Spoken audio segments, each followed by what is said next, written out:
Welcome to Sunday Punch with Kelly and Radio Rahim.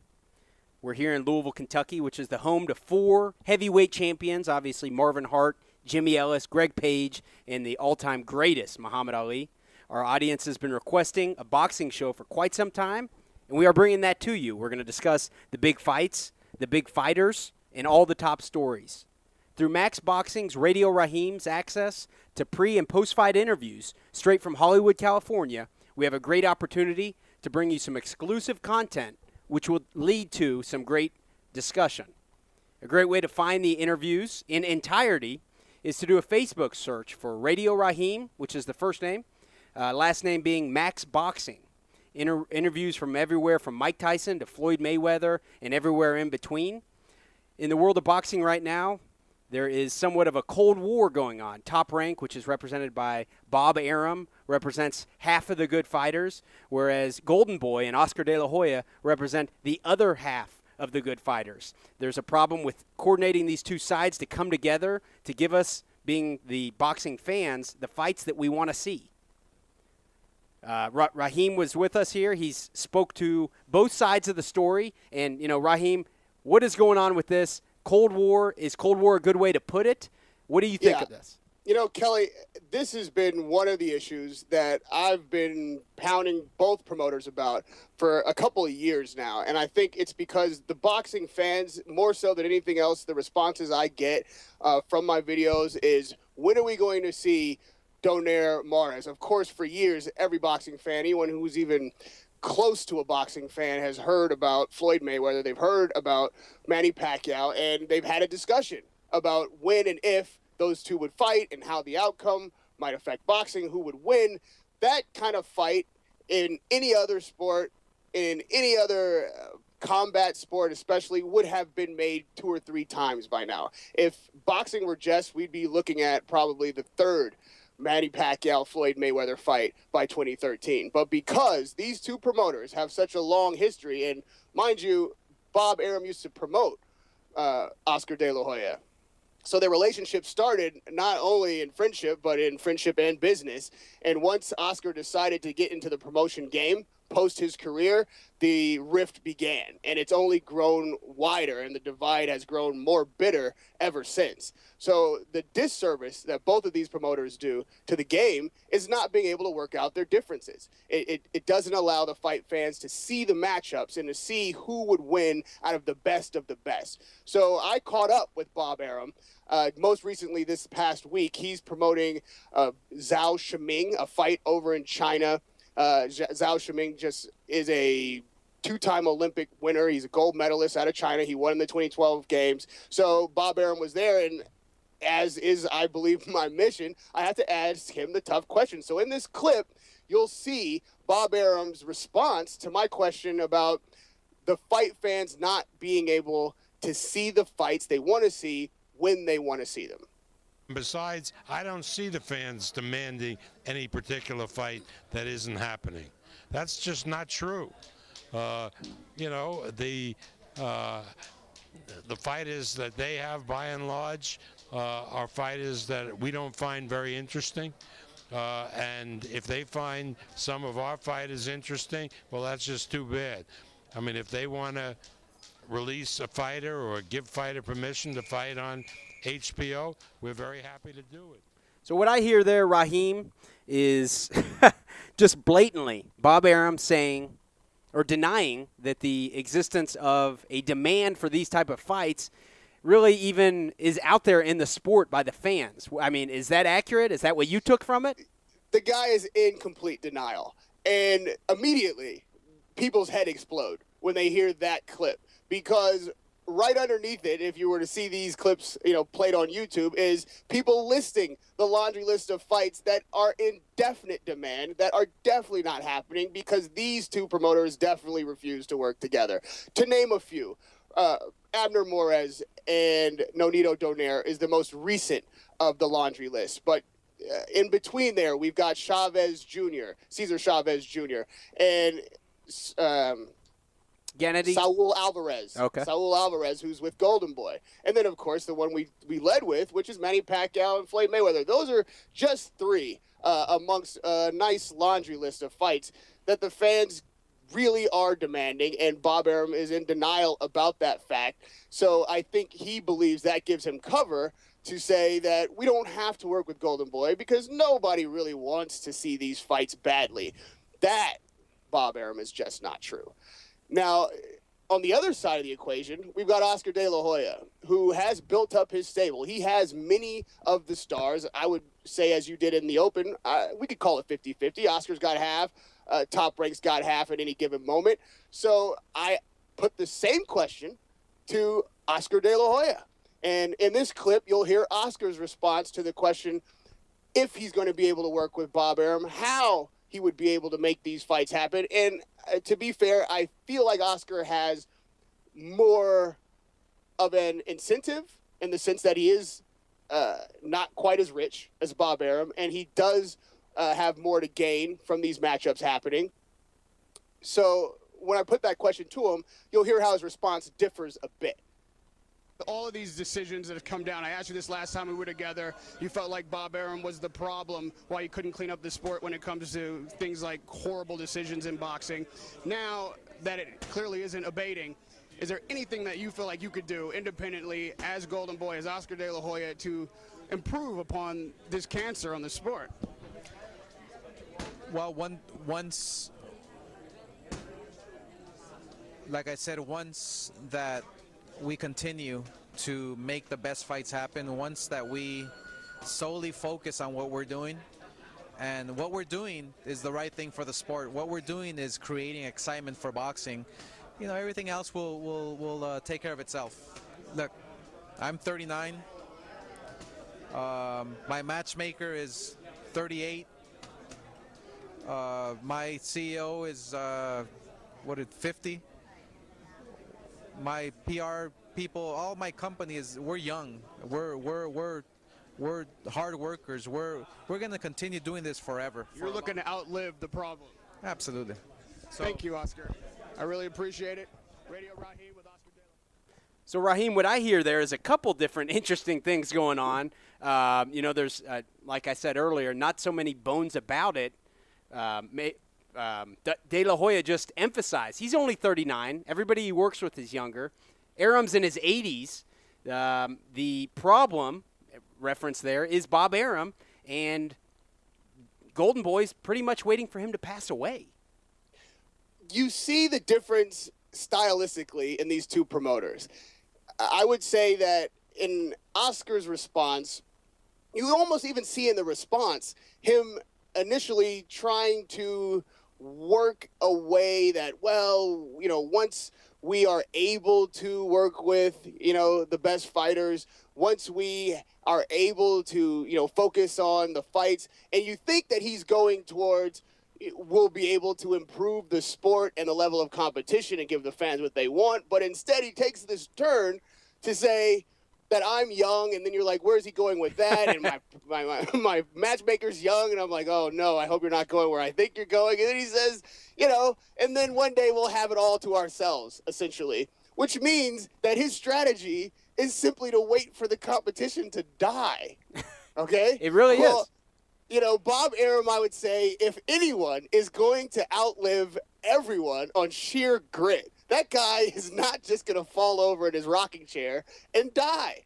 So while we wait for Bob Arum to die or, Oscar De La Hoya to stop trying, we're going to lose maybe a decade of great matchups where all we'll ever be able to do as boxing fans and analysts is debate what never was.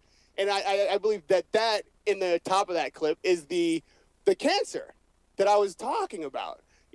These are the reasons why we really have to find a way, as UFC has found, to streamline the fights that are necessary. Now, I had hoped at some time that it was going to be HBO and Showtime being, the main broadcasters of boxing, the premier in the sport, where you see most fights that are of marquee championship value.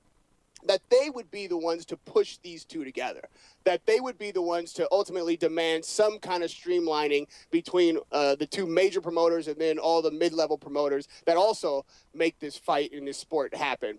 But instead, what we've seen recently, like literally in the last week, is a division between HBO Boxing and Golden Boy Promotions, which has now split what was halvesies into quarters. And I think some boxing fans out there will be surprised to know that this development has just taken place. So to give you a little background, what we're talking about is the Floyd Mayweather agreement that was made 2 weeks ago with Showtime, where he signed a 6-fight deal with Showtime for, it's debatable. We think it's about $30 million. And leaving HBO Boxing, which has been his home for the majority of his career, and HBO pay-per-view, everyone's made oogobs of money. He's decided to take what would most likely be his last contract for boxing, and he'd take that contract over with Showtime and take this 6-fight deal, which is, again, most likely going to be the last 6 fights of his career if he even fights all 6. And obviously HBO took some umbrage to that, to the extent that they've now decided that they will no longer, and I mean blatantly, we're not just talking about Floyd Mayweather, we're talking about anyone under the Oscar De La Hoya's Golden Boy umbrella will now no longer be able to be seen on HBO. And in that vacuum, Bob Arum, of course, has stepped, and now Bob Arum is saying that HBO is the only network that exists to him, and he will not be taking any fights, taking any fighters, any shows whatsoever to Showtime. So now what we have is one more incredibly huge hurdle instead of a meeting of the minds to the fights again that people are demanding, and that would bring the outside fan, the young fans, to the sport and be able to find out when these fighters are on their way up, really who is the best. Kelly, I would say this. There's probably one more clip that I should run so that you will understand, how deep this divide is between these two guys. Bob Arum has not only said that the fans aren't calling for the matchups, but then he's also taken this to a personal level between him and Oscar De La Hoya. And I think that that's the reason that we have this issue. It's not business, because both promotions would benefit in a business manner from working together. It's personal. And I think in this clip, you'll hear just how personal it is, as if saying we're waiting for someone to die isn't personal enough. Hear Bob Arum talk about Oscar De La Hoya. I mean, be real. Don't drink the crap that you're being fed by people who can't compete. Who are the people who can't compete? Well, who is? Like the people who cry all the time, like little Oscar and the Golden Boy Company. I mean, we're not crying. They can do whatever they want. We don't care if they put a fight against us. Doesn't mean anything. That brings up an interesting topic, I think. This interview is brought to you by the Pro Fight Shop in Hollywood. Sorry about that. I think that brings up an interesting point. In September of last year, my producer here, Matt, and I were able to watch. There was a couple big fights. One of them put on by Showtime. I think it was Josecito Lopez, correct me if I'm wrong, Rahim, against Saul Alvarez. And then at the same time, I believe HBO was doing the Julio Cesar Chavez Jr. against Sergio Martinez fight. And so you guys were talking about the competition between the two, and he was kind of trying to ignore the fact that they are really going head-to-head against each other, and he was saying it's not really an issue. So once again, in that case, Bob Arum was really pleading ignorance on the whole matter. Well, if there's no crying in baseball, there is certainly no crying in boxing. So for Bob to have coined Oscar Little Oscar, essentially the crybaby, first of all, is a very personal, very unnecessary, very insulting shot at a colleague, if you will, a competitor, if not a colleague. And then to go on to say that he's crying because Golden Boy can't compete. Well, what he's saying is that he feels like Golden Boy's stable, their fighters are not sufficient enough on the level at which they could compete with his stable and fighters. And that is just sheer lunacy. Like, of course that's not the case. Of course the Golden Boy stable has champions, has up-and-coming stars. They've got stars, for instance, like Bernard Hopkins. They've got Floyd Mayweather. In association with Floyd Mayweather, I should say, technically. They've got Adrian Bronner, who's, certainly one of the newest and most followed stars of the sport at the moment. Danny Garcia is a big one. And that matchup, like you just mentioned, the Saul Alvarez, Josecito Lopez fight being on the same night as Chavez Jr. and Sergio Martinez really was the first time I felt like these two promoters went head up for absolutely no reason. On the one hand, here's Bob's, to be fair to Bob, here is his position on why that is not an issue. His fight was on pay-per-view.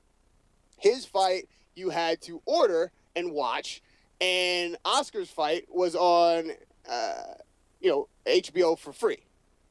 So he thinks, first of all, and this has been disputed by many of my listeners and viewers also, everyone has DVR. Well, everyone doesn't have DVR. And everyone knows that boxing, at its root, at its core, and still is a poor man's sport. The reason that boxing comes from third world countries, comes from the ghetto, comes from the hood, and that you see so much ethnicity and varying ethnicities in the sport is because no matter where you are on the planet, there are poor neighborhoods where you can't afford football equipment, where you don't have a hockey rink, where you may have a basketball court somewhere in the school, but you don't have the collegiate ability to go through what the basketball system would require for you to become a pro. Boxing, all you need really is a couple of T-shirts and maybe some duct tape to wrap up your fist if you want to go raw. So the idea that everybody has DVR and if we could, put these fights on the same night, it's only better for the sport, I think the fans have taken umbrage with. And it's that kind of attitude, I think, that is, if anything, the old school way of thinking. It's all about me. It's all about, what I can do by myself being a promoter and not working with someone else so that we can put what's best for the sport in front of the public. And so, Kelly, I would say that probably what you hear and your listeners say is the same thing that I hear, what my listeners say, and that's without something like a UFC system where we can find the one common denominator that brings all of these individual interests together, boxing is going to suffer. So with that said, I'm going to keep on my beat. I'm going to keep putting these questions to these promoters. I'm going to keep challenging even these fighters to put pressure on their promoters to make these fights happen until hopefully they decide that it's what's best for them and we don't have to wait for one to die or one to quit. We discussed a little bit two of the biggest up-and-coming stars, Julio Cesar Chavez Jr., going on one network, competing with Saul Canelo Alvarez on the same night. That's just an example of the Golden Boy versus Top Rank debate that everybody would like to see those guys fight. Probably won't happen, at least not in the immediate future. The one that's at the front of most of the casual sports fans' mind, we mentioned it earlier, is Floyd Mayweather and Manny Pacquiao. They bring up some very interesting topics in themselves. Floyd has done a little bit of time in jail lately, whereas Manny Pacquiao has had a little bit of a rebirth into, his faith and, being a nice guy. And it kind of brings up, going forward, for me, the topic of these guys have developed these great characters. Everybody wants to see them fight. Doesn't look like we're going to. Who's going to fill those shoes next? And is the character development of those fighters really what sells the sport? I don't think we're going to see that fight. I think that we, as a fight fan, as an analyst, as a sheer sports fan, may have to just swallow hard, if you will, and bite down and accept this as one of those things that just may never happen. And if by some confluence of wonderful events it does happen, it's going to happen way too late for it to matter. So the question is, are the promoters to blame for that? Or here is another angle to look at it. Are these fighters and the way that they promoted themselves what really made this fight so delicious initially? Because I would say that actually the matchup physically, the skill sets, and there are going to be a good number of people out there that disagree with me on my assessment, but of course that's what is great about the debates about things that have yet to happen. Everyone has their own opinion. I don't think that the fight would necessarily be that competitive, even with both fighters in their heyday. But because of the images that these two fighters present and the way in which the public consumes the character of these individuals, I think we had a classic white hat, black hat, good guy, bad guy type of setup with two guys that were certainly respectively at the top of their games, where the matchup, were it to have happened, especially when it should have happened, which in my opinion was 2, maybe 3 years ago, would have been explosive. The world would have tuned in to watch the brash, smart mouth, foul language Floyd Mayweather, who is a phenomenal talent, go in against the God-fearing countryman carrying a whole nation on his back, smiling all the time, singing Manny Pacquiao, and see when good versus evil, and I know that that's an extreme circumstance. I'm certainly not suggesting that Floyd Mayweather is evil, but for the purpose of promotion, it would be painted that way. Good guy versus bad guy, and who wins out in the end. That is really what would sell the fight, more so than the technical matchup between the two fighters. I don't think that that's nearly as compelling. So Floyd Mayweather, for instance, brings about a certain response from fans in general because of his attitude. Like you said, he spent some time in prison here recently, but well before that, he was a very brash individual, saying things that were politically incorrect, not at all worrying about the type of language he used on national broadcasts. And a good example of that is the way you treat your family. I say that the public can't expect you to treat them any better than the way you treat the ones closest to you. So what I'm going to run is a clip that many have seen, but some may have not, of Floyd Mayweather Jr. getting into it with Floyd Mayweather Sr. Yes, his own father, in his own gym. These two guys go at it, and it gives you an idea of just how volatile a situation exists in the family and how combative a guy Floyd really is in private. And we don't want nobody in the way interfering while we working. It don't make no difference. We don't want nobody in the way while we working. Stop interfering. Working. Get out of our way. Get out your way. You in our way. This our gym. Where you girl at? This our gym. Get out of our way. This gym, man. Everybody give about this gym. You crazy? Why you here? Anybody Nobody want tell you to come in. You don't gotta come here. I ain't got. It ain't no problem. Nobody asked you to come here. Ain't no problem. Nobody asked you to come here. Anybody gonna come here? What you talking about?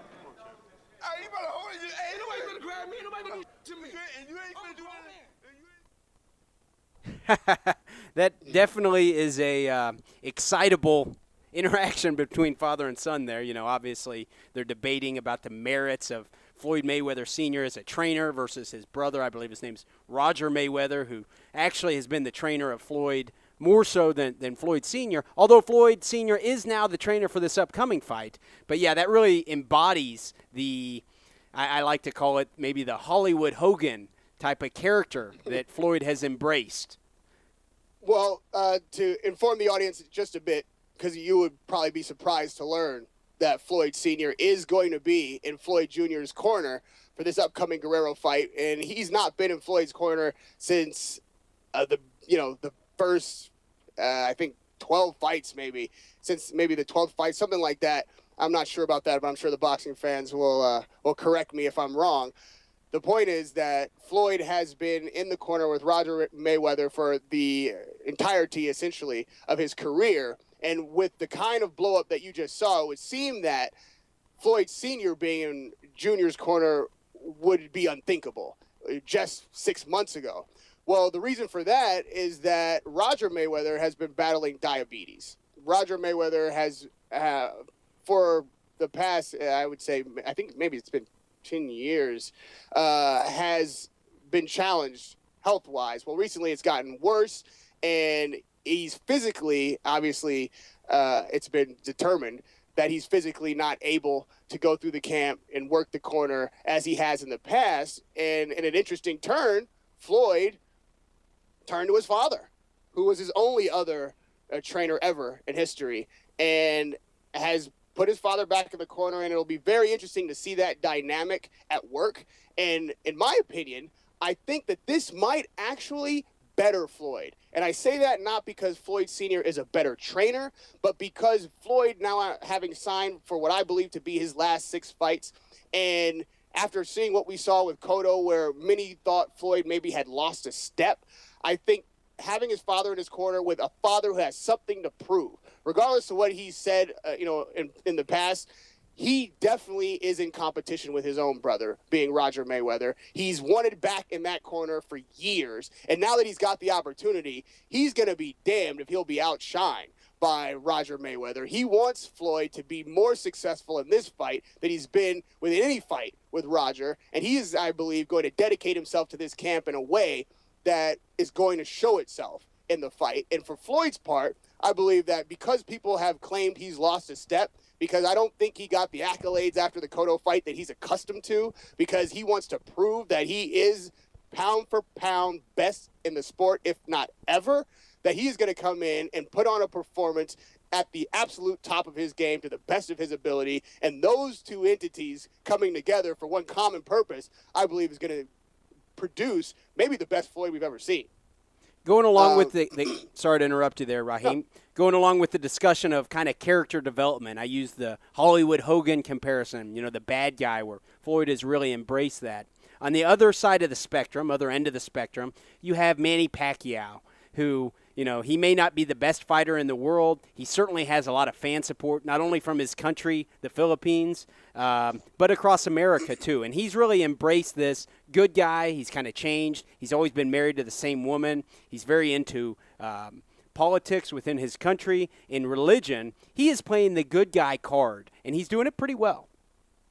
The thing about Manny is he's so charming. He really is, the kind of guy that no matter who you think is best, you kind of pull for him a little bit because he's nice. He engages. He is very amicable. He's willing to engage with everyone that engages with him. For as big as he's become, the big nature of his celebrity, he doesn't seem to carry that around with him. He makes considerations. He makes, people feel at home and feel welcome in the gym. And of course, there's always a theatrical aspect to that as well. That's the way in which they've promoted him. He's, a man of his country. So there's a whole nation of people out there for whom he is their champion, win, lose, or draw. And with that type of presence around you, and with that kind of fanfare, it's difficult for a lot of athletes to maintain that same accessible nature and that same jovial, smiling all the time kind of attitude. And to Manny's credit, he's been able to do that. And I think what's necessary, though, is to look beyond in the moment that bravado that Floyd puts out and that, aggressive, sometimes nasty nature that he seems to carry around. And, on the other side, Manny Pacquiao having that almost halo over his head and that, very shining hero riding in, with the country on his back to do what's right and God-fearing Christian. And look behind those facades and see that both men, I think, are putting on a bit of an act. In the case of Floyd, he does quite a bit of charity work. He gives quite a bit of money to charities, to causes. He has benefits. He has banquets. He helps the impoverished kids. He has a huge entourage that may not all be for ego, but a lot of these guys he's employing would be otherwise unemployed and certainly not gainfully employed if they were employed at all.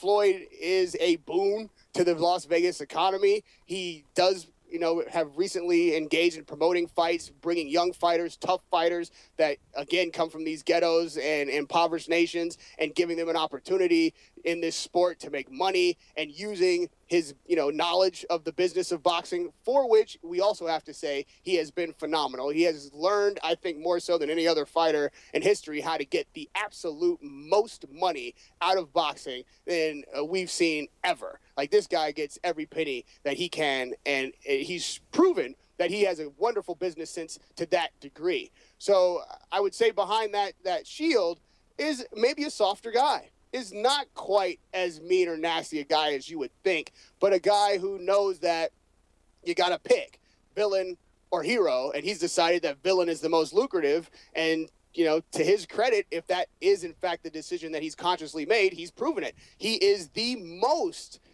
highest, I should say, paid athlete in sports. I didn't say in boxing. This guy is the highest paid athlete in sports. That is one heck of a statement to make, especially when you're doing it from a sport like boxing. On the other side of the equation, we would have to be fair in looking at Manny Pacquiao, facade, and reality. In reality, this is not an unflawed man. In reality, this is not a perfect Christian, although, none of us are perfect. I think that he's a lot less perfect, maybe, than he's seen, because there have been numerous scandals in Manny Pacquiao's camp. Now, again, to be fair, he said that he's rededicated himself to his religion, and he's, found God again. And, these things are now the most important things to him. And, we take him at his word, but I don't know that he's been any worse a guy in private, with the exception of, being convicted of, abuse, domestic abuse. That's obviously something that hasn't happened in his life. But as far as his maturations in his private life and mistakes that he's made and lifestyles that he's lived, I don't think that he's any worse than Floyd or any better than Floyd. These guys are human, and they, I think, are a mix between, good and bad, struggle with what's right or wrong, and in an extreme circumstance. And to that degree, I think they're equals, and they're never seen that way. I'll give you an example of the way in which Pacquiao presents himself and the nature with which he relates to his public and the boxing fans. And I'll give you an idea after having heard Floyd's clip. Listen now to the Manny Pacquiao soundbite, where he gives you really a sense of, if not who he is in his entirety, certainly who he wants to be and who he would like to be seen as. When you're in that ring and it's time to hurt someone, and if Bradley is open and you have to put him down with a shot that could hurt him, do you feel like you may hesitate? Is there any mercy there now? No, I think no hesitate. I have to do my job, and we have our job to do in the ring. So after the fight, well, I love him. I love him, is what he said there, Rahim. I don't know if there was a little bit maybe of a language barrier there, but, I mean, that's about as extreme of a friendly approach to going into a fight as you can really have. Yeah, I love him. Like, that's pretty extreme. There was no language barrier. He understood the question, and again, he wants you to know that this isn't about him wanting to brutalize someone, although he will. As soon as the fight's over, he doesn't like the guy. He doesn't respect the guy. He doesn't feel, sorry for the guy. He loves the guy.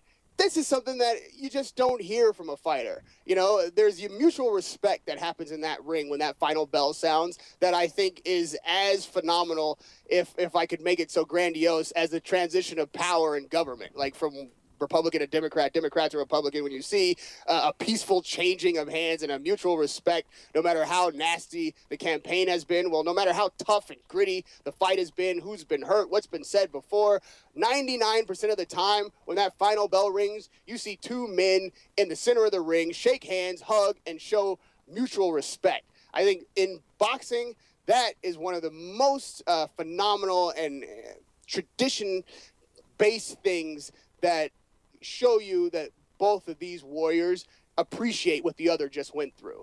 But for a man like Manny Pacquiao at the top of his game, addressing a challenger before the fight, mind you, this is not after the fight, before the fight, to say that he loves that guy, that's another level. And that's Manny Pacquiao. And that's why Manny Pacquiao has endorsements. That's why Manny Pacquiao wears the white hat. That's why if it were a Manny Pacquiao Floyd Mayweather fight, it would be seen as good versus evil, good versus bad. The bad, brash, foul mouth versus the God-fearing, nation-building hero. So I don't know that either one of those equations that I just gave are honest, but I think that because they were so vividly portrayed by each fighter, it would be an explosion of those emotions that people feel when you have a tuggle between the two. You earlier mentioned that you thought Floyd Mayweather had a very Hulk Hogan-esque approach or WWF approach to the way he presents himself. Very theatrical, I think, is what you meant. Well, an interesting footnote to that is that Floyd Mayweather is a huge professional wrestling fan. Like, the guy loves that sport. He's actually appeared in WWE matchups and played a character, if you will, in the center of the ring. And it was much like what I believe to be the character that he plays in promoting his own fights. He played a villain type of character when he went into the WWE ring. So I think that your observation, Kelly, is right on point, even more so than just the analogy. But it may be a conscious decision that's where Floyd learned how to promote physical matchups, that he understands the dynamic between good and evil. He understands that the bad guy, although is not thought of well when the fans think of him, the fans think of him sometimes more often than they do the hero because they despise him so much that they show up. And Floyd has said this, that half of my fans or half of my ticket sales come from people who show up to watch me lose. I've just never satisfied that appetite, so they have to keep coming back. And if you want to talk about an advertising, a promotion strategy that is tried, tested, and true, it's got to be that. This being our inaugural, episode of Sunday Punch, myself, Kelly, and Radio Rahim, we want to thank you for tuning in on 1450thesportsbuzz.com here in Louisville, Kentucky. Also broadcast through livesportscaster.com. Once again, we have all this great exclusive access to content and interviews from Radio Rahim, courtesy of, his Max Boxing interactions that he has with all these fighters. If you want to check out the videos and the interviews in entirety, go to his Facebook webpage, first name being Radio Rahim, last name being Max Boxing. You can see interviews, like I said earlier, Mike Tyson, Oscar De La Hoya, Adrian Bronner. I mean, anybody you want to see Radio Rahim interview, just check it out there. It's very easy to access. Rahim, I want to thank you for this. Has been a great inaugural show. Hopefully we'll get to continue to do it in the future. Thank you very much for your time. Hey, Kelly, let me first thank you for inviting me into the homes and the cars of Kentucky radio listeners. I'm so happy and excited about this show. I'm glad that we worked it out. I feel really at home here already. I'm sure that if the fans have heard something that they enjoy, that they'll let us know, and we'll be listening to them. And right now, I just have to say that the world of boxing, the sport, needs this. The sport needs the fans to be able to engage in discussions about what's really going on, what's really happening out there, and to hear from them. And that is most important. So giving me that opportunity to speak to them, and what's most important to me is the opportunity to hear back from them and to offer them a perspective that they maybe didn't have before, is priceless. So I thank you for that. I'm really happy to be talking to a Kentucky audience, and I hope that all around the country, if not the world, that they'll get something out of this show. So we'll see you next time. It's Radio Rahim, first word, and Max Boxing, last name, on Facebook. And if you want to look me up on Twitter, it's at Radio Rahim TV. I'd love to hear your comments and your criticism about this show, and I will definitely be listening. And if we do this again, it'll be a part of the show. We certainly will. Thank you very much, Rahim. Have a great rest of your weekend. Thank you, man.